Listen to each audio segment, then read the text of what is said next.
God sees the grief you don't talk about. Some grief doesn't come with tears in public. Some grief doesn't have words. Some grief lives quietly beneath your routines, your responsibilities, your smiles.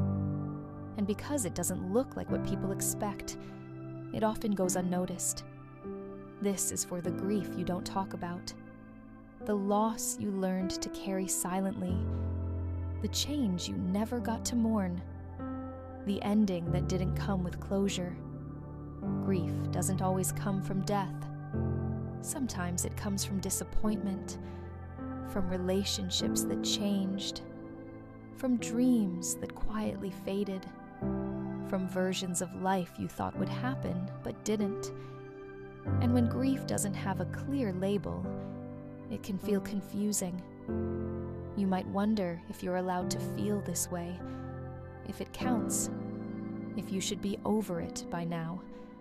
But grief is not measured by how visible it is, and you don't need permission to feel what you feel. If you've been carrying sadness you don't know how to explain, you are not weak. You are human. God sees the grief you don't talk about, not just the moments when you break down, but the quiet heaviness you carry through your days, the ache that returns when you least expect it, the way certain memories still sting. There is a verse in Psalm 56 that says, "You have kept count of my wanderings. You have put my tears in your bottle." Even the tears you never cried out loud, even the ones that stayed inside, God notices. Sometimes grief becomes quiet because you had to keep going, because life didn't pause long enough for you to process, because others needed you, because you didn't want to burden anyone.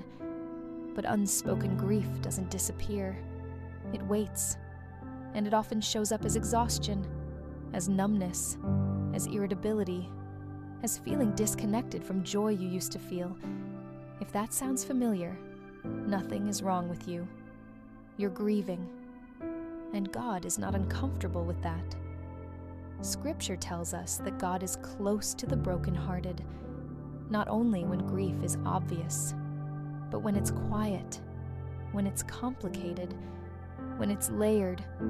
If you've minimized your grief because others had it worse, please hear this gently. Pain does not need comparison to be real. God does not rank sorrow. He meets you exactly where you are. Jesus himself knew hidden grief. He carried sorrow others didn't understand. He wept quietly. He felt loss deeply. So when you grieve silently, you are not misunderstood by him. God sees the grief you learned to live with, the grief you tucked away because life demanded strength, the grief that resurfaces in unexpected moments, and he does not rush your healing. There is no timeline for grief. Some losses change us. Some grief stays tender. And that does not mean you're stuck. It means you cared. If today you feel sadness without a clear reason, it's okay to name that. You don't have to explain it away. You don't have to fix it.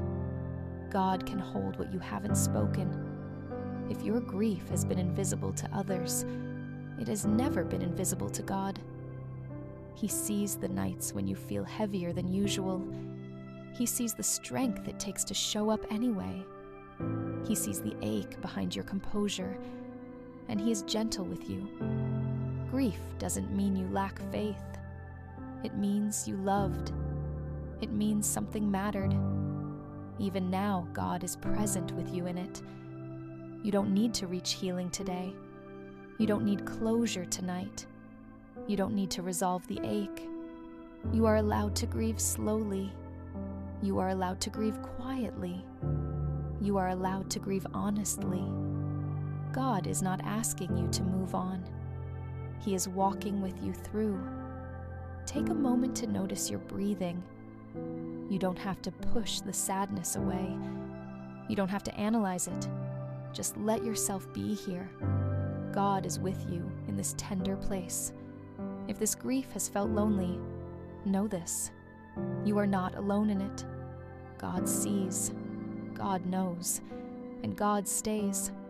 If this space felt like a place where your grief was acknowledged, you are welcome to return.